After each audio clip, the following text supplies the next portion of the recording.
Hello friend, your welcome our YouTube channel easy maths trick. तुम्हा सर्वांचं आपलं easy maths ट्रिकमध्ये स्वागत आहे. विद्यार्थी मित्र, आपण सध्या ट्रिग्नोमेट्रिक फंक्शन युनिट पाहत आहे, ज्यामध्ये आपण एक्सरसाइज 3.1 आणि 3.2 कंप्लीट केलेला आहे, ज्यामध्ये आपण फॉर्म्युले वगैरे चांगल्या प्रकारे घेऊन सर्व प्रॉब्लेम सॉल्व्ह करून घेतलेले आहेत. सध्या आपण आता एक्सरसाइज 3.3 स्टार्ट करत आहे, ज्यामध्ये आपण स्टडी करणार आहे इन्व्हर्स ऑफ ट्रिग्नोमेट्रिक फंक्शन. आता आपल्याला जो स्टडी करायचा आहे तो आहे इन्व्हर्स ऑफ ट्रिग्नोमेट्रिक फंक्शन. आता इन्व्हर्स ऑफ ट्रिग्नोमेट्रिक फंक्शनमध्ये जे फॉर्म्युले यूज केले गेले हे फॉर्म्युले जसेच्या तसे आपल्याला डेरिव्हेटिव्हमध्ये यूज करायचे आहेत. त्यासाठी आपल्याला इन्व्हर्स ऑफ ट्रिग्नोमेट्रिक फंक्शनमधला हा कन्सेप्ट आणि हे फॉर्म्युले सर्व बिलकुल लर्न करायचे आहेत. पहा, तुम्हाला मी थोडक्यामध्ये इन्व्हर्स ट्रिग्नोमेट्रिक फंक्शनच्या काही व्हॅल्यू सांगतो, ज्यामध्ये आपण डोमेन आणि रेंजबद्दल बोलू. जसे की आपल्या सर्वांना माहिती आहे की sine cos tan cot sec जे काही आपले ट्रिग्नोमेट्रिक फंक्शन्स आहेत, या सर्वांचं आपण डोमेन आणि रेंज पाहिलं. फंक्शन म्हटलं म्हणजे डोमेन आणि रेंज आलं. हे सर्व आपण क्लास 11 मध्ये स्टडी केलेलं आहे. डोमेन काय असतो, रेंज काय असतो, फंक्शन काय असतं, या सर्वांचा स्टडी आपण क्लास 11 ला पाहिलेला आहे. जशा sine cos tan cot sec कोसेकला डोमेन आणि रेंज आहे, तशाच प्रकारे sine inverse, cos inverse, tan inverse, cot inverse, sec inverse आणि कोसेक इन्व्हर्सला सुद्धा रेंज आणि डोमेन आहे. फक्त यामध्ये इन्व्हर्स फंक्शन असल्यामुळे व्हॅल्यू थोड्याशा वेगळ्या राहतात. डोमेन वेगळे राहतील, रेंज वेगळे राहतील. पहा, आता साइन इन्व्हर्स साठी डोमेन काय असेल, तर साइन इन्व्हर्स साठी डोमेन आहे क्लोज ब्रॅकेट -1 to 1. क्लोज आणि ओपनचा कन्सेप्ट एक वेळा समजून घ्या. पहा, जर आपल्याला सपोज एखादी व्हॅल्यू एक्स दिलेली आहे, x belong to close 1 to -1 to 1, असा जर याचा अर्थ आहे, याचा अर्थ असा होतो की हा जो आपला एक्स आहे हा बिलॉंग करतो -1 to 1 मध्ये. मग त्यामध्ये हा जो -1 आहे तो सुद्धा इन्क्लूड असतो, +1 सुद्धा इन्क्लूड असतो. म्हणजे यालाच आपण in other word we can write x lies between -1 to 1 अशा प्रकारे, less or equal to. But हेच जर आपल्याला इथं ओपन ब्रॅकेट दिलेला असेल, ओपन ब्रॅकेट जर असेल, तर याचा अर्थ होतो की एक्स बिलॉंग टू -1 to 1, म्हणजे एक्स हा -1 आणि 1 च्या मध्ये असेल, पण -1 किंवा 1 असू शकणार नाही. त्यामुळे हे इथं लेस ऑर इक्वलचं साइन निघून जाणार आणि स्ट्रिक्टली लेस और स्ट्रिक्टली ग्रेटर असं साइन येणार. तर हे आता नेहमी लक्षात ठेवा, जेव्हा केव्हा आपण क्लोज ब्रॅकेट म्हणणार म्हणजे आपले त्या व्हॅल्यू इन्क्लूड असतील. ओपन ब्रॅकेट म्हटलं म्हणजे त्याच्यामध्ये आपली व्हॅल्यू असणार, त्या व्हॅल्यू इन्क्लूड नसतील. ठीक आहे. साइन इन्व्हर्स आपण कुठून कुठपर्यंत घेऊ शकतो, -1 पासून ते +1 पर्यंत. साइन इन्व्हर्स साठी आपण डोमेन घेऊ शकतो, म्हणजे डोमेन मध्ये -1 to 1 च्या मधली व्हॅल्यू पुट करू शकतो. ती पुट केल्यावर येणारा रिझल्ट जे काय रेंज असेल ती कुठून कुठपर्यंत मिळणार, तर -π/2 to π/2 असणार. काय असेल रिझल्ट, -π/2 to π/2. तुम्हाला डोमेन पेक्षाही रेंज खूप महत्वाचे आहेत. तुम्हाला सर्व रेंज बिलकुल लर्न करायचे आहेत, लक्षात ठेवायचे आहेत. कशा लक्षात ठेवता येतील ते पहा. साइन इन्व्हर्स कुठून कुठपर्यंत असणार, -π/2 to π/2. कॉस इन्व्हर्स साठी काय आहे, डोमेन मात्र सेम असणार, -1 to 1 च्या मधातली आपण व्हॅल्यू घेऊ शकतो. इथं मात्र रेंज बदलणार, 0 to π होणार. रेंज काय असणार, 0च्या पुढे. इथं -π/2 होते, इथं मायनस नाही आहे, 0च्या पुढे. त्यांचा इथं कुठून कुठपर्यंत होती, -π. आपण ग्राफ मध्ये आणखीन चांगलं समजेल याला. सपोज हा आपला ग्राफ आहे, इथं 0 आहे, इथं आपल्याला π/2 आहे, इथं π आहे, इकडे -π/2 आहे आणि इकडे -π आहे. ठीक आहे. रेंज पाहू आपण स्पेशली. ठीक आहे. डोमेन आता समजले. टॅन इन्व्हर्स मध्ये कुठलाही रिअल नंबर आपण पुट करू शकतो. रिअल नंबर पुट केल्यानंतर जी टॅन इन्व्हर्स आर म्हणजे टॅन इन्व्हर्स रिअल नंबरची जी व्हॅल्यू असणार ती कुठून कुठपर्यंत असणार, जे रेंज साइन इन्व्हर्सची आहे सेम टॅन इन्व्हर्सची सुद्धा असणार. टॅन इन्व्हर्स ही कुठून कुठपर्यंत असणार, -π/2 to π/2. बट दोघांमध्ये डिफरन्स काय दिसत आहे पहा, इथं क्लोज ब्रॅकेट आहे, इथं ओपन ब्रॅकेट आहे. याचा अर्थ काय, इथं समजून घ्या. साइन इन्व्हर्सची रेंज ही -π/2 to π/2 म्हणजे या एवढ्यामध्ये असणार, ज्यामध्ये -π/2 पण असू शकते, सॉरी π/2 इथे आहे, ज्यामध्ये -π/2 पण असू शकते आणि π/2 सुद्धा असू शकते आणि मधात असणाऱ्या सर्व व्हॅल्यू पॉसिबल असू शकतात. इथं मात्र -π/2 च्या पुढे आणि π/2 च्या आतच्याच व्हॅल्यू असतील, ह्या व्हॅल्यू स्वतः राहणार नाहीत. म्हणजे -π/2 आणि π/2 नसणार. टॅन इन्व्हर्सची रेंज कधीही -π/2 किंवा π/2 नसणार, त्याच्या मधातल्या सर्व व्हॅल्यू पॉसिबल रेंज असणार. कॉड इन्व्हर्स साठी सुद्धा असंच असणार, डोमेन आर असणार, रेंज मात्र 0 to π असणार. सोबतच 0 किंवा π नसणार, 0 आणि π च्या मध्ये. मग π/2 असेल, π/4 असेल, π/8 असेल, π/6 असेल, इन्फायनाईट व्हॅल्यू राहतात 0 आणि पायच्या मध्ये. म्हणजे या 0 आणि पायच्या मधल्या सर्व पॉसिबल व्हॅल्यू, बट 0 आणि पाय त्यामध्ये इन्क्लूड नसणार. हा झाला कॉट इनव्हर्स साठी. सेक इनव्हर्स साठी रेंज काय असा, सॉरी डोमेन काय असणार, डोमेन आपण कुठलाही रिअल नंबर घेऊ शकतो, एनी रिअल नंबर, बट -1 आणि 1 च्या मधातल्या व्हॅल्यू सोडून. -1 च्या बॅक साईडला असणाऱ्या म्हणजे -2, -3, -4 कोणची घ्या व्हॅल्यू, किंवा +1 च्या पुढची 1, 2, 3, 4, तर 1 च्या पुढची म्हणजे 2, 3, 4 यामधली. बट आपण -1 ते 1 च्या मध्ये घेऊ नाही शकत. इथं सुद्धा ओपन ब्रॅकेट दिलेला आहे, म्हणजे -1 घेऊ शकतो आणि 1 सुद्धा घेऊ शकतो. ओपन ब्रॅकेट आहे म्हणजे -1 च्या पुढे आणि त्या +1 च्या मागे त्या मधातल्या व्हॅल्यू आपल्याला घेता येणार नाहीत. कशामध्ये, डोमेन मध्ये.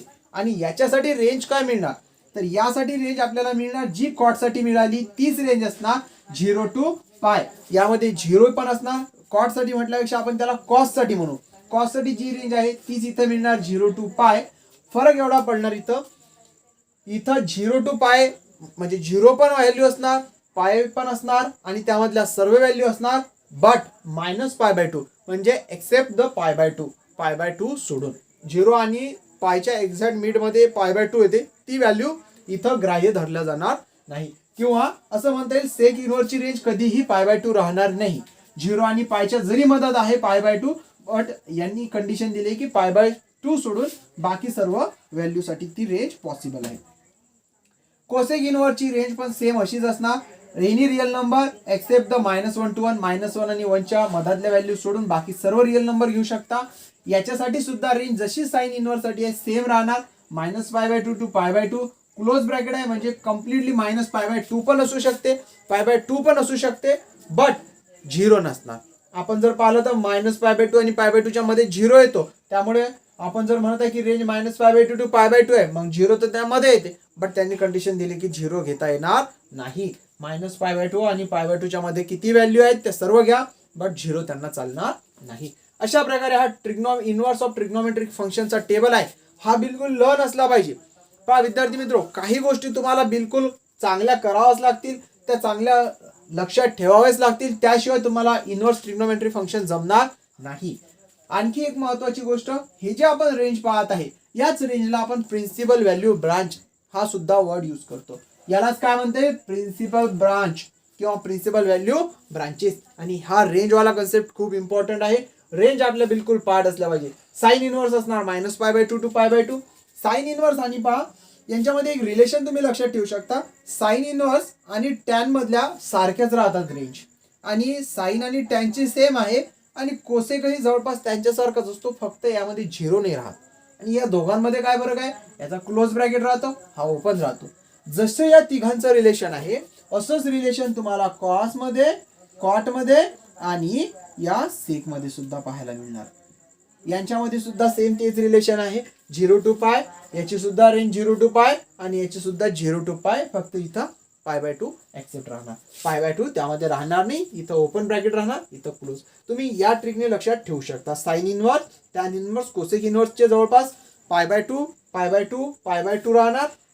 यामध्ये 0 to π, 0 to π, 0 to π अशा प्रकारे लक्षात ठेवू शकता. एक्सेप्ट -π म्हणजे π/2 -π/2 हे लक्षात ठेवा, आणि यामध्ये -0 राहते, फक्त हे लास्ट मध्ये आहे. अशा प्रकारे हे लक्षात घ्यायचं. ठीक आहे, स्क्रीनशॉट घ्यायचा. पाहता आपल्याला काही बेसिक प्रॉपर्टी पाहायच्या आहेत. ह्या प्रॉपर्टी तुम्हाला मोस्ट युजफुल आहे. ह्या थोड्याशा तुम्हाला लक्षात ठेवावं लागतील, थोडी यांची प्रॅक्टिस करावं लागेल, नोट डाऊन करावं लागतील, 2-3 वेळा लिहून पाहावं लागेल, तेव्हा पुढे तुम्हाला ह्या प्रॉपर्टी चांगल्या प्रकारे होतील. आणि ह्या प्रॉपर्टी मोस्ट युजफुल आहेत आपल्याला जेव्हा आपण इनव्हर्स ट्रिग्नोमेट्रीमध्ये प्रूफ पाहणार किंवा प्रॉब्लेम घेणार. पहा काय दिलेले आहेत प्रॉपर्टी. तुम्हाला मी याला आणखीन सिंपल करून सांगण्याचा प्रयत्न करतो. ट्रिक्स लक्षात ठेवा. साइन इनव्हर्स 1/x काय राहणार, कोसेक इनव्हर्स ऑफ x. म्हणजे 1/x साठी जसे की तुम्हाला सांगितले फॅमिली मेंबर, साइनचा फॅमिली कोसेक, कॉसचा फॅमिली सेक, टॅनचा फॅमिली कॉट. सिंपल इथं इनव्हर्स मध्ये लक्षात ठेवा, साइन इनव्हर्स ऑफ 1/x ला काय लिहू शकतो आपण, कोसेक इनव्हर्स x. आता ही जी कंडिशन आहे, ऑलरेडी आपल्याला डोमेन माहित आहे, x लाईज बिटवीन -1 to 1 असतो, कारण x घेताना आपण डोमेन घेताना -1 to 1 घेणार इनव्हर्स मध्ये. त्यामुळे ह्या कंडिशन तुम्ही अशा प्रकारे लक्षात ठेवू शकता. जो आपण टेबल आधी बनवला त्यामध्ये x कुठून कुठपर्यंत आहे, -1 to 1. ठीक आहे. कॉस इनव्हर्स ऑफ 1x ला काय लिहिणार आपण, सेक इनव्हर्स x. x ची कंडिशन सेम राहणार. टॅन इनव्हर्स ऑफ 1x काय येणार, फॅमिली मेंबर कोण आहे, कॉट इनव्हर्स एक्स, तर टॅन इनव्हर्स ऑफ 1/x ला काय लिहू शकतो आपण, कॉट इनव्हर्स एक्स. पहा ऑफलाईन मध्ये आपल्याला पाठांतर करून घेता येते, बट आता तुम्हाला स्वतःचं पाठांतर स्वतः करायचं, स्वतः मेहनत घ्यायची आहे, स्वतः तुम्हाला फॉर्म्युले करायचे. कोणी शिक्षक तुम्हाला सांगणार नाही, घेतले तुमचे फॉर्म्युले घेणार नाही की बेटा केले का नाही, किंवा तुम्हाला पनिश करणार नाही. तुम्हाला हे सर्व फॉर्म्युले स्वतः करावे लागतील, स्वतः तुम्हाला जागरूक व्हावं लागेल, स्वतः तुम्हाला अभ्यास करावा लागेल, आणि होईल तेवढी शक्य होईल तेवढी प्रॅक्टिस स्वतः करावं लागेल. ठीक आहे. हे झाले आपल्याला sine inverse of 1/x, cos inverse of 1/x, tan inverse of 1/x साठी. आता पहा जसे की साइन ऑफ मायनस थिटा, पाहिले तुम्ही हे सर्व फॉर्म्युले, sine minus theta is minus sine theta, आठवतात, cos of minus theta is only cos theta, अशा प्रकारे. ठीक आहे. असा स्टॅनचा सुद्धा पाहिला होता. सेम फॉर्म्युले इज आहेत. काय दिलेला आहे, sine inverse of minus x is minus sine inverse x.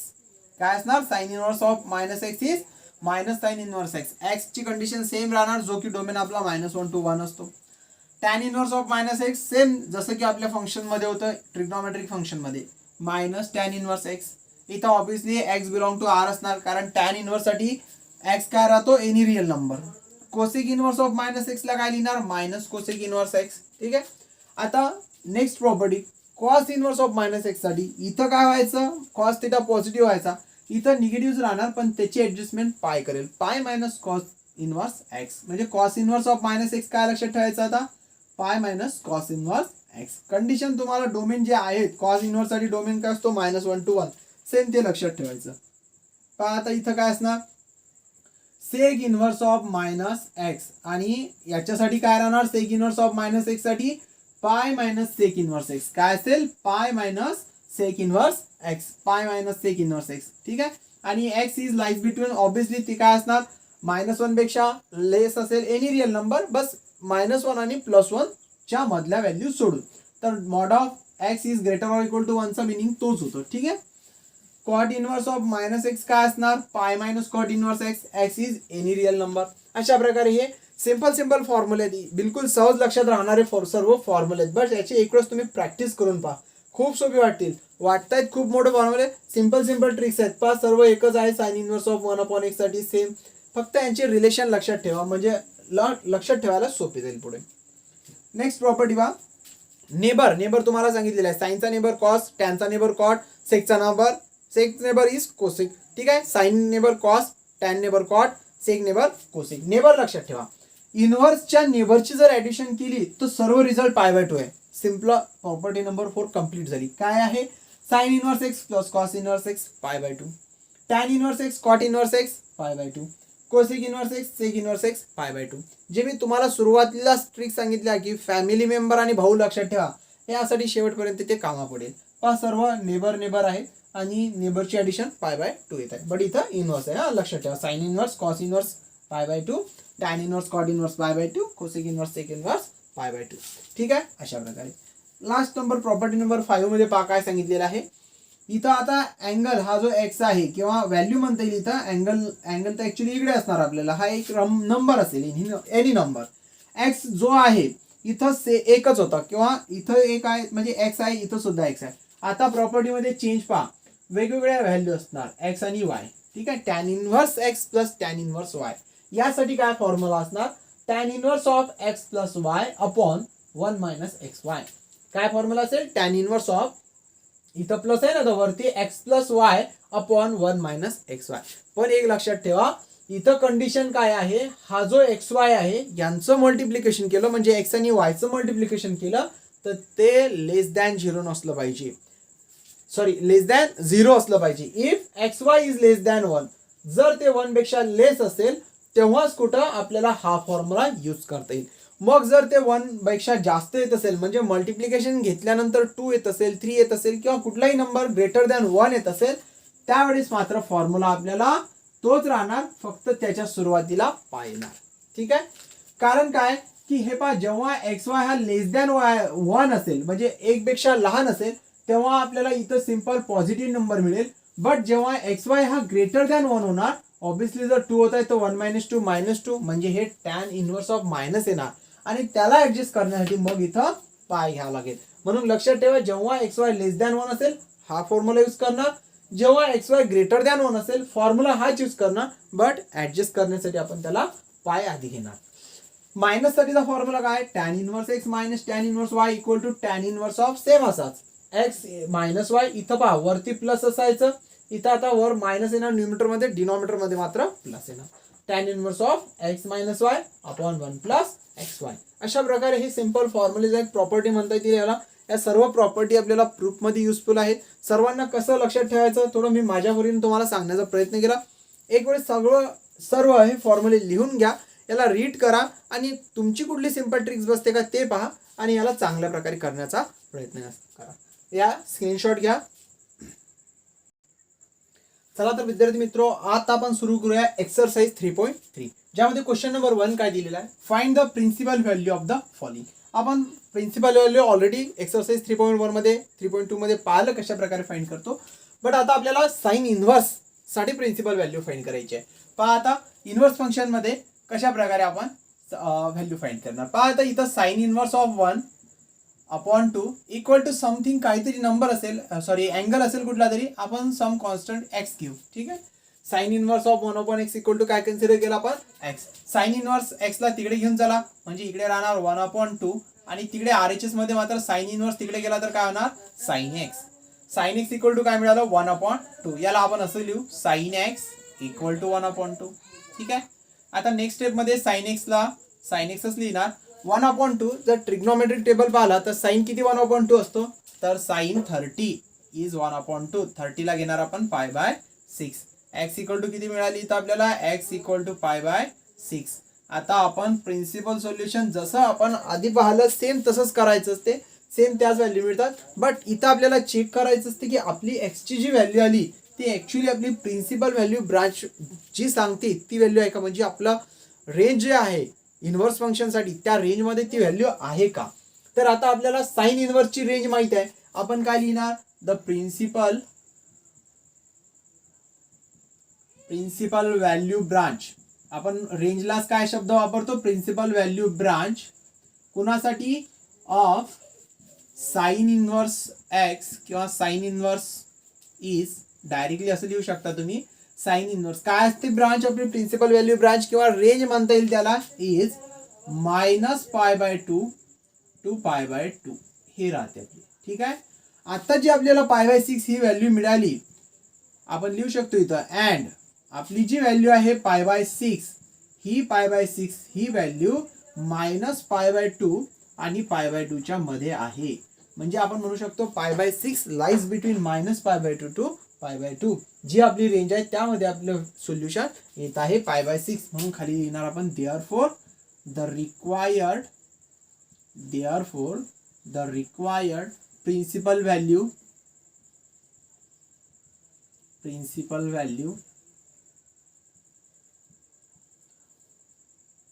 Of following, किंवा डायरेक्टली तुम्ही जे आहे sine inverse of 1 upon 2 is किती असणार पाय बाय 6.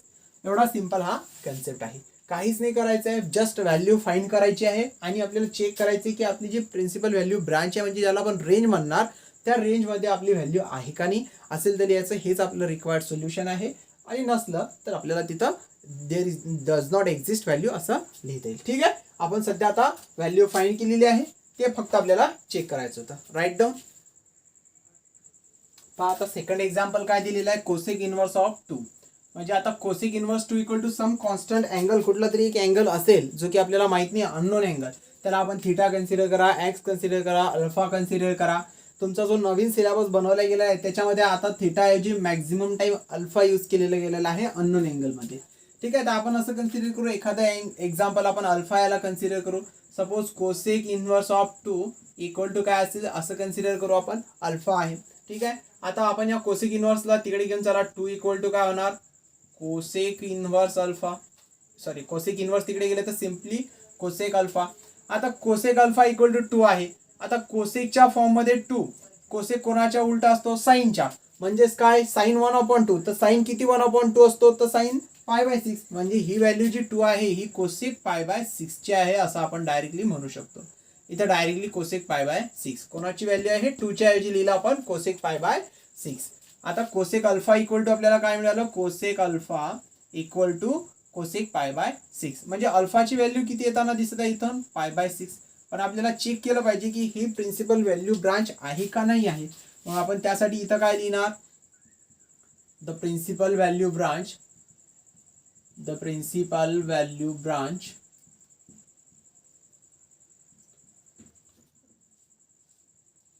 ऑफ कोणासाठी आहे आता कोसेक इन्व्हर्स. कोसेक इन्व्हर्स साठी काय असणार, कोसेक इन्व्हर्स काय असणार, काय राहते आपण पाहिलेले आहे कुठून कुठपर्यंत राहते, जे सेम साइन साठी आहे तेच राहणार. फक्त कोसेक इन्व्हर्स मध्ये काय राहतो, लास्ट मध्ये आपण काय पाहिलं होतं की close bracket minus pi by 2 to pi by 2. But एक व्हॅल्यू सोडलेली असायची, ती कोणची असायची तर यांच्यामध्ये येणारा 0 म्हणजे -0. म्हणजे खाली आपण काय लिहू शकतो, देअरफॉर, खाली काय लिहिणार आपण देअरफॉर, किंवा आणखी एक लाईन लिहून घ्या, अँड आपल्याला जी रिक्वायर्ड व्हॅल्यू आहे म्हणजे पाय बाय 6 ही यांच्यामध्ये येते. देअरफॉर पाय बाय 6 इज लाईज बिटवीन कुठून कुठपर्यंत -π/2 to π/2. Therefore the required principal solution is काय मिळालंय आपल्याला शेवटी, रिक्वायर्ड प्रिन्सिपल सोल्युशन इज π/6. अशा प्रकारे आपलं फायनल आन्सर असणार. Write down. पहा आता क्वेश्चन नंबर 1 मधलं थर्ड क्वेश्चन काय दिलेला आहे, टॅन इनवर्स ऑफ -1. यासाठी आपल्याला प्रिन्सिपल व्हॅल्यू फाइंड करायची आहे. याला आपण कन्सिडर करू tan inverse of -1 equal to constant some angle is x. ठीक आहे, टॅन इनवर्स तिकडे घेऊन चला. आता काय राहणार -1 इक्वल टू इकडे येणार टॅन इनवर्स ऑफ x च्या ऐवजी टॅन x. सिंपल काय होणार हे टॅन x. ठीक आहे, आता याला काय लिहू शकतो आपण, टॅन x इक्वल टू -1 ची व्हॅल्यू काय लिहिणार, सेम आधी सारखं टॅन π/4, कारण टॅन π/4 इज 1, त्यामुळे 1 च्या ऐवजी काय घेतलंय टॅन π/4. आता इथं आपल्याला tan of pi minus theta वगैरे एवढे फॉर्म्युला यूज करण्याची गरज नाही आहे. सिंपल आपण हा फॉर्म्युला यूज करणार, कुठला, tan of minus theta equal to काय होते मायनस टॅन थिटा. ठीक आहे, tan minus theta equal to minus tan theta इथं लिहून घ्या वाटलं सिन्स. ठीक आहे, आपण आधी याला यूज करू. इथं याला काय लिहिणार आपण, टॅन एक्स इक्वल टू याच्या ऐवजी घेणार आपण टॅन -π/4. कारण काय लिहायचं इथं, सिन्स इथं घेणार आपण tan of minus theta equal to minus tan theta, हा फॉर्म्युला. ठीक आहे, आता आपण नेक्स्ट स्टेप मध्ये काय करणार, इथून x ला कम्पेअर केलं तर x ची व्हॅल्यू किती येत आहे -π/4. म्हणजे आपल्याला आपलं सोल्युशन मिळालं. बस आपल्याला फक्त चेक करायचंय की ही व्हॅल्यू आपली प्रिन्सिपल व्हॅल्यू ब्रांच मध्ये आहे का. म्हणजे आपण इथं काय लिहिणार, the principal value branch of, the principal value branch of कोणासाठी आता आपण चेक करत आहे, tan inverse of x is. काय असतं tan inverse of x is, काय राहते आपण पाहिलं, रेंज कुठून कुठपर्यंत राहणार टॅन इनवर्स एक्स साठी, सेम जी साइन साठी आहे तीच राहणार, फक्त साइन मध्ये क्लोज ब्रॅकेट आहे, इथं ओपन ब्रॅकेट राहणार. म्हणजे इथं लिहिणार आपण -π/2 टू π/2 अशा प्रकारे. ठीक आहे, आता यानंतर काय करायचं आपल्याला, आणि आपले जे व्हॅल्यू आहे ते पण लिहून घ्या इथं. अँड आपलं काय मिळालेलं आहे -π/4. -π/4 म्हणजे कुठे येते पहा, ऑब्विसली हा आपला 0 आहे, इकडे जर π/2 आहे आणि इकडे -π/2 आहे, हा 0 आहे, याच्या मधात 0 आणि π/2 च्या एक्झॅक्ट मधात π/4 असतो, आणि हा -π/4 आहे, म्हणजे या 0 आणि याच्या मधात असणार, हा असणार -π/4. ठीक आहे, म्हणजे आपली व्हॅल्यू ही पहा -π/2 आणि π/2 च्या मध्ये येत आहे अर्थातच. म्हणजे आपण याला असं लिहू शकतो की -π/4 इज लाईज बिटवीन -π/2 टू π/2. ठीक आहे, म्हणजे आपल्याला जे सोल्युशन मिळालं हेच रिक्वायर्ड सोल्युशन होतं. फायनली आपण लिहिणार therefore the required principal solution, therefore the required principal solution किंवा प्रिन्सिपल व्हॅल्यू काय असणार -π/4. ठीक आहे, राईट डाऊन. पहा क्वेश्चन नंबर 4 मध्ये काय म्हटलेलं आहे आता, टॅन इनवर्स ऑफ -√3. काय घेणार आपण, tan inverse of -√3 equal to consider करू x. चला टॅन इनवर्स तिकडे घेऊन गेलो आपण, इकडे राहणार -√3 equal to tan x. Tan x equal to काय लिहू शकतो आपण, tan x equal to -√3. Tan किती √3 राहतो, टॅन 60. टॅन 60 ला काय लिहिणार आपण, टॅन π/3. ऑलरेडी आता आपल्याला प्रॅक्टिस झालेली आहे, याची खूप सारे एक्झाम्पल आपण पाहिलेले आहेत. ठीक आहे, आता या मायनसला सेम जसा मागच्या आधीच्या प्रॉब्लेम मध्ये आपण फॉर्म्युला यूज केला तोच इथं करणार. मायनस टॅन थिटा म्हणजे काय, टॅन मायनस थिटा म्हणजेच मायनस पाय बाय 3. इथं काय फॉर्म्युला कोणचा यूज केलाय आपण, tan of minus theta equal to minus tan theta. ठीक आहे, याबद्दल आपण आधी पण डिस्कस केलेलं आहे. इथं काय येणार, x equal to therefore x equal to minus pi by 3. आता चेक करू आपण x equal to minus pi by 3 आपल्या रेंजमध्ये आहे का. इथं लिहायचं the principal solution branch, the principal value branch of कोणासाठी, तर tan inverse of x is काय राहतो, टॅन इनव्हर्स साठी कुठून कुठपर्यंत, open bracket minus pi by 2 to pi by 2. आणि आपल्याला जी व्हॅल्यू मिळाली, काय मिळालेली आहे आपल्याला, अँड इथं लिहिणार काय आलेलं आहे आपला, minus pi by 3, minus pi by 3.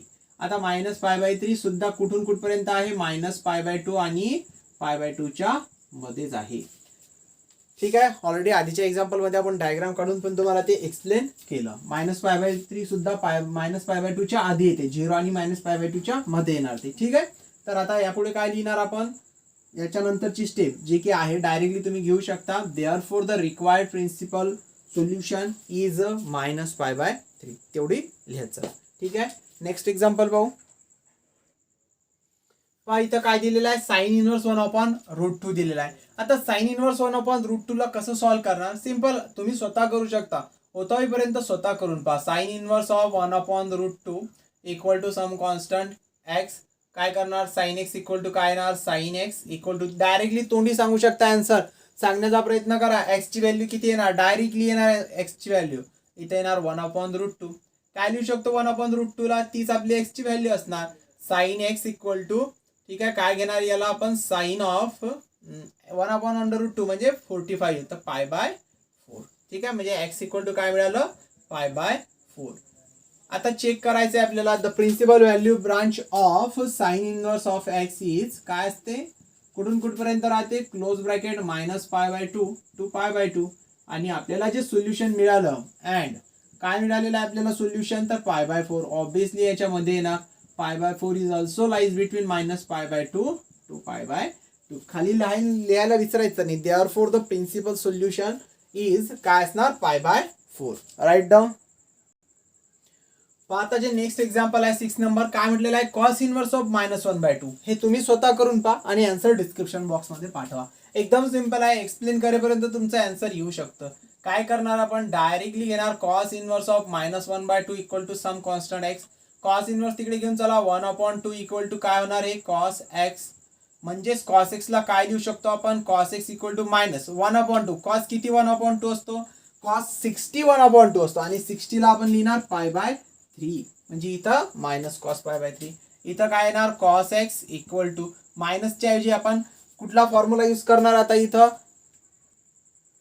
काय असतो, कुठला formula, cos of pi minus theta आणि थिटा किती आहे, पाय बाय 3. इथे लिहू शकतो आपण काय लिहिणार, सिन्स काय फॉर्म्युला असतो आपल्याकडे, cos of pi minus theta equal to काय असतो, मायनस कॉस थिटा.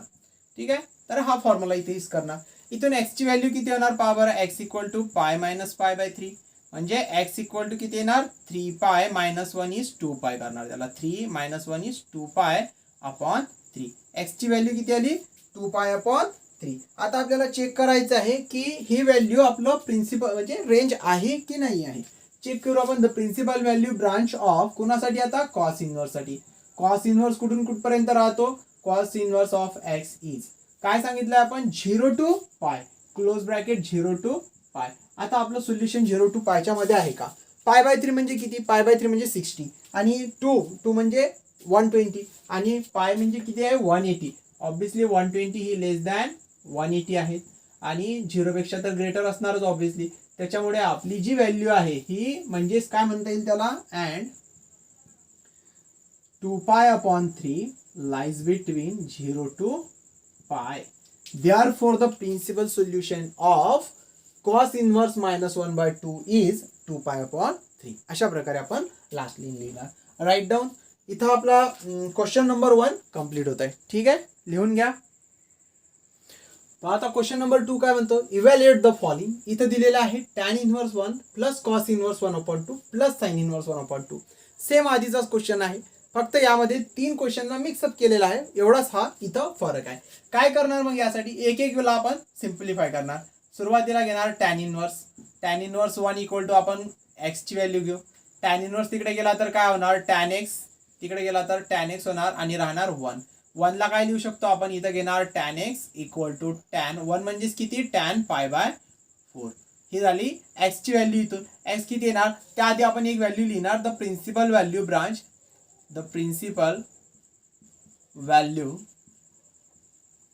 ब्रांच कोणासाठी, ऑफ, सध्या कोण पाहत आहे आपण, tan इनव्हर्स. तर tan inverse of x is काय राहते, ऑब्विसली आपल्याला tan साठी काय राहणार, ओपन ब्रॅकेट मध्ये -π/2 टू π/2. ठीक आहे, -π/2 टू π/2. आणि आपल्याला जी व्हॅल्यू मिळाली आता, अँड आपण लिहिणार π/4 is also lies between -π/2 to π/2. म्हणजे आपण इथं फायनली लिहिणार देअरफॉर x इक्वल टू π/4. ठीक आहे, हे झालं आपलं सोल्युशन. अशा प्रकारेच आपल्याला आणखी 2 व्हॅल्यू फाइंड करावं लागतील, कॉस इनव्हर्स ऑफ 1/2 ची आणि साइन इनव्हर्स ऑफ 1/2. एक एक घेऊया. पहा आता, कॉस इनव्हर्स ऑफ 1/2 काय घेणार, कॉस इनव्हर्स ऑफ 1/2 इथं x घेतला आपण, y घेऊ आता. म्हणजे इथून आपल्याला cos y इक्वल टू 1/2 मिळणार. म्हणजेच काय घेणार, cos y इक्वल टू 1/2 साठी काय लिहिणार आपण, कॉस ऑफ किती राहणार, π/3. म्हणजेच किती आलं हे, y ची व्हॅल्यू π/3. आता आपण चेक करणार इथं की π/3 ही आहे का नाही आहे. म्हणजे आपण इथं पाहणार की π/3 लाईज बिटवीन, तुम्ही हे पूर्ण लाईन लिहित चला, the principal value branch of cos inverse साठी काय ब्रांच असते आपली, 0 टू π.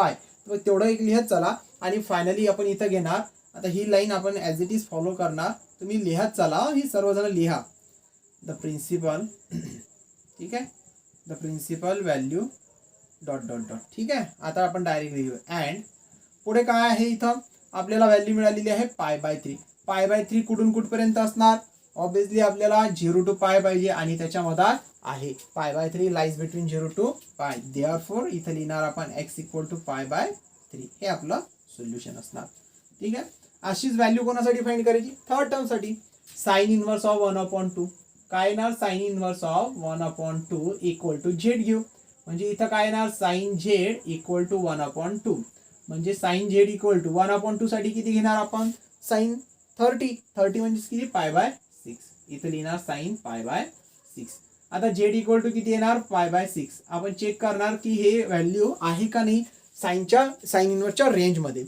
तर तुम्ही ही लाईन लिहित चला, the principal value branch of the sine inverse x is काय असणार, -π/2 टू π/2.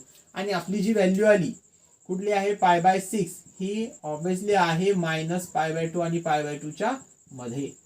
देअरफॉर आपण इथं लिहिणार therefore x is equal to π/6. अशा प्रकारे आपल्याला व्हॅल्यू मिळाल्या. आता आपल्या ह्या ज्या व्हॅल्यू आहेत, x ची ही व्हॅल्यू मिळाली आपल्याला इक्वेशन नंबर 1, इथं y ची व्हॅल्यू मिळाली आपल्याला ही π/3, याला इक्वेशन नंबर 2, आणि इथं हे z ची, ऍक्च्युली हे z ची व्हॅल्यू आहे, हे सुद्धा y ची व्हॅल्यू होती, याला घेणार इक्वेशन नंबर 3. आता आपण लिहू शकतो from equation 1 and 3, from 1, 2 and 3. काय घेणार आपण फ्रॉम इक्वेशन 1, 2 and 3, x ची व्हॅल्यू π/4. x म्हणजे ऍक्च्युली कोण आहे, tan इनव्हर्स 1. म्हणजे इथं लिहिणार आपण tan इनव्हर्स 1 प्लस 2 नंबरला कोण आहे, 2 नंबरला y म्हणजेच कोण, cos inverse 1/2, cos inverse of 1/2 plus इथं z म्हणजेच किती आहे, साइन इनव्हर्स ऑफ 1/2. तर या सर्वांच्या व्हॅल्यू काय मिळालेल्या आहेत आपल्याला, tan इनव्हर्स 1 म्हणजे x ची किती मिळाली, π/4. इथं लिहिणार आपण π/4 इक्वल टू, ठीक आहे, प्लस हे किती मिळाली, π/3 प्लस z म्हणजे साइन इनव्हर्स 1/2 जे आहे π/6. आता करू आपण यांची ऍडिशन साठी काय करता येईल आपल्याला, पहा 12 घ्यावा लागेल सर्वांचा डिनॉमिनेटर. ठीक आहे, 12 घेण्यासाठी इथं कितीने मल्टिप्लाय करणार आपण, याला 12 करण्यासाठी 3 ने मल्टिप्लाय करणार, तर हे होणार 3π. याला 4 ने मल्टिप्लाय करणार, हे होणार 4π. याला 2 ने मल्टिप्लाय करणार, हे होणार 2π. आणि डिनॉमिनेटर मध्ये डायरेक्टली किती घेणार, 12. ठीक आहे, सगळ्यांचा डिनॉमिनेटर सेम होणार. हे किती होणार 7 7 + 2 9 9 9 पाय अपॉन 12. फायनली काय मिळणार आपल्याला 3 3 जा 9 अपॉन 4 म्हणजे 3 पाय अपॉन 4. तर या सर्व याची टोटली फायनली व्हॅल्यू किती मिळाली 3 पाय अपॉन 4. Right down. आता क्वेश्चन नंबर 2 काय दिलेला आहे cos inverse 1/2 plus sine inverse 1/2. Already question केलेला आहे आपण. कॉस इनवर्स 1/2 आताच आपण व्हॅल्यू फाइंड केली जस्ट आधीच्या एक्झाम्पल मध्ये. कॉस इनवर्स 1/2 किती आली होती आपली व्हॅल्यू π/3. इथं किती आली 2. साइन इनवर्स 1/2 म्हणजे ही किती आली होती π/6. हे 2 1 जा 2 2 3 जा म्हणजे हे येणार π/3 प्लस π/3 म्हणजे सिंपल आन्सर 2π/3. याला कसं लिहायचं तुम्ही ऑलरेडी आधीच्या एक्झाम्पल मध्ये सर्व शिकलेले आहात. सर्व व्हॅल्यू फाइंड केलेले आहे. एक एक व्हॅल्यू घ्या आणि त्याला अशा प्रकारे घेऊन फायनली आन्सर आपलं किती येणार 2π/3. करू शकता एवढं घरी. ठीक आहे करा. हे तुम्हाला स्वतःसाठी ठेवा. पहा आता नेक्स्ट एक्झाम्पल पाहू आपण काय दिलेलं आहे. नेक्स्ट एक्झाम्पल पहा. आता क्वेश्चन नंबर 3 ला कशा प्रकारे सॉल्व्ह करणार. काय म्हटलेलं आहे tan inverse of √3 minus sec inverse of -2. Simple आहे. दोन्ही सेपरेट करून घ्या. दोघांना सॉल्व्ह करा. tan इनवर्स √3 च्या व्हॅल्यू मधून सेक इनवर्स -2 ची व्हॅल्यू मायनस करायची आहे. काय करणार मग आपण एक एक घेणार. tan इनवर्स ऑफ √3 याला काय लिहिणार is equal to some constant x घ्या. काय करणार tan x equal to √3. tan किती √3 असतो आधीच पाहिला आपण. tan x equal to tan या व्हॅल्यू आता बिलकुल आपल्या अशा तोंडपाठ झाल्या पाहिजे. tan π/3 tan 60 इज √3 त्यामुळे इथं π/3 येणार. ठीक आहे म्हणजे इथून आपल्याला x ची व्हॅल्यू किती मिळताना दिसत आहे π/3. आणि चेक करायचं लिहा एक line. The principal value branch of tan inverse of x is 0 कुठून कुठपर्यंत -π/2 टू π/2. आणि आता इथं जे आपल्याला मिळालं π/3 आपण चेक करायचं. x इज स्ट्रिक्टली नाही हा ओपन ब्रॅकेट राहतो tan साठी. π/3 इज अ लाईज बिटवीन कुठून कुठपर्यंत -π/2 टू π/2.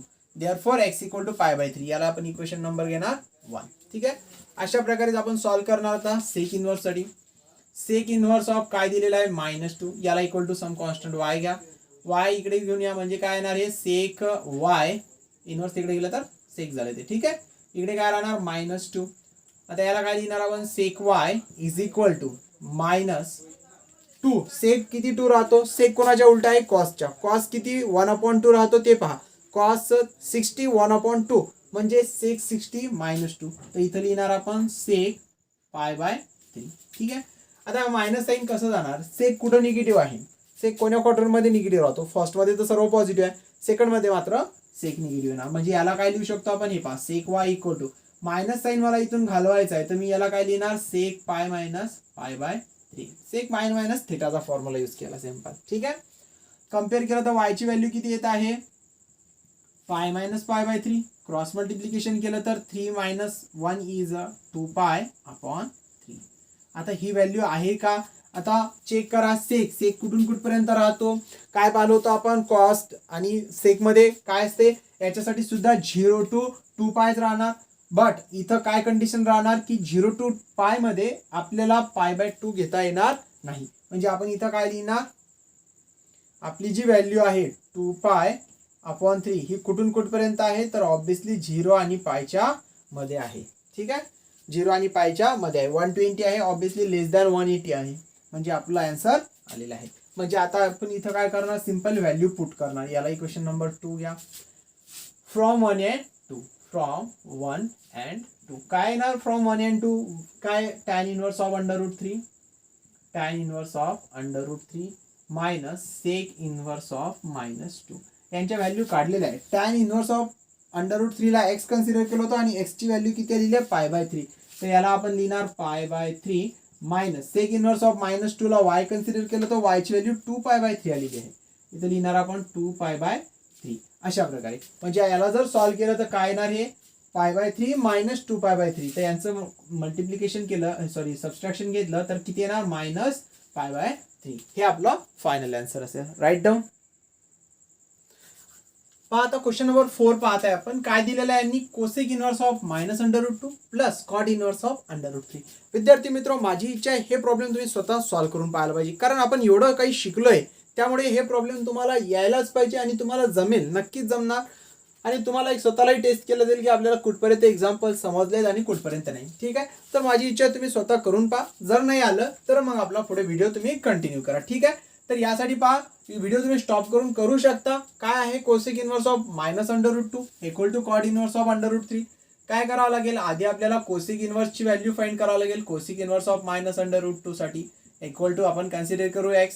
काय होणार मग इथून कोसेक x इक्वल टू -√2. काय मिळणार आपल्याला, cosec x equal to minus cosec किती √2 राहतो, तर साइन π/4 इज 1/√2. त्याच्या उलट म्हणजेच √2. तर इथं काय येणार, कोसेक π/4. काय लिहिणार आपण, कोसेक π/4. मायनस कोसेक थिटाला काय लिहित असतो, आपल्याकडे फॉर्म्युला आहे कोसेक 2-3 फॉर्म्युला आहेत, त्यापैकी आपण simple cosec minus theta equal to काय राहतो, cosec minus theta equal to minus cosec theta हा फॉर्म्युला यूज करू. ठीक आहे, म्हणजे इथं काय येणार, cosec x is equal to काय येणार, सिंपल कोसेक मायनस π/4. याचा अर्थ इथून एक्स ची व्हॅल्यू किती मिळाली आपल्याला, -π/4. ठीक आहे, आणि ही व्हॅल्यू आपण चेक करणार म्हणजे -π/4 आपली जी रेंज आहे कोसेकची त्याच्यामध्ये आहे का.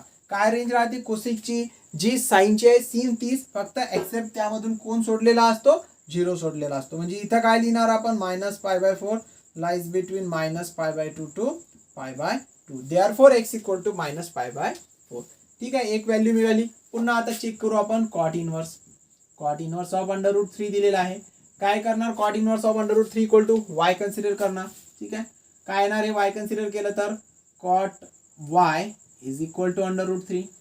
काय लिहिणार आपण याला, कॉट y इक्वल टू √3 म्हणजेच किती, कॉट किती √3 असतो, तर कॉट 30 म्हणजे π/6. इथून y इक्वल टू किती मिळालंय, π/6. ऑब्विसली ही कॉटची जी आपल्याला रेंज दिलेली आहे 0 to π त्याच्यामध्येच असणारी, म्हणजे इथं काय लिहिणार आपण, ठीक आहे, इथं लिहिणार आपण π/6 इज लाईज बिटवीन कुठून कुठपर्यंत राहणार, 0 to π.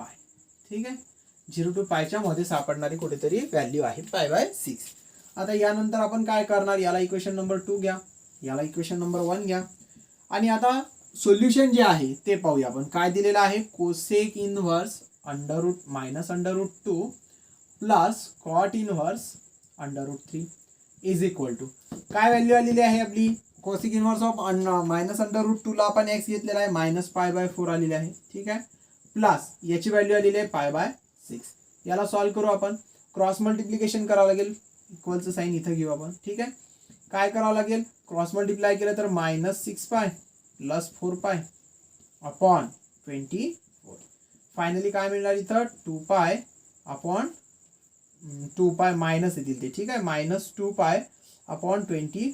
फायनली मिळालं आपल्याला -π/12 which is the required answer. ठीक आहे, इथं विद्यार्थी मित्र आपला क्वेश्चन नंबर 4 कंप्लीट झाला आहे. ऍक्च्युअली क्वेश्चन नंबर 4 हा क्वेश्चन नंबर 2 मधला आहे. ठीक आहे, तर इथं क्वेश्चन नंबर 1 आणि 2 आज आपण कंप्लीट केले. बेसिक सुद्धा आज पाहिलेलं आहे आपण, कशा प्रकारे फॉर्म्युले आणि कशा प्रकारे टेबल युजफुल राहतात हे सुद्धा पाहिलं. आपल्याला तुम्हाला जो मी टेबल घेतला आहे इन्व्हर्स फंक्शनचा तो चांगला करून घ्या. फॉर्म्युले जे घेतले आपण प्रॉपर्टी ते आपल्याला पुढच्या लेक्चरमध्ये मोस्ट युजफुल आहे. जेव्हा तुम्ही पुढच्या लेक्चरमध्ये येसाल तेव्हा लाईव्ह चॅटमध्ये तुम्हाला आन्सर देण्यासाठी त्या प्रॉपर्टी युजफुल असतील. म्हणून प्रॉपर्टी चांगल्या करून या. आणि जे स्टुडंट आन्सर देतात, खूप सारे विद्यार्थी रेग्युलरली आपल्याला एक आवासाहेब नावाने यूट्यूब चॅनलला नाव येते, ते खूप चांगल्या प्रकारे आन्सर देत आहेत. आपले विद्यार्थी आहेत, सर्वच विद्यार्थी चांगल्या प्रकारे आन्सर करतात. आणि कुठेतरी यामुळे तुम्हालाही स्वतः ॲप्रिशिएट होऊन जातं की आपल्याला काय येतं काय नाही, स्वतःलाही कुठेतरी आपली किंमत समजते. अशा प्रकारे तुम्ही चॅनलला प्रतिसाद देत राहा आणि लाईव्ह लेक्चर करत राहा, याचा तुम्हाला नक्कीच फायदा होईल. Thank you so much.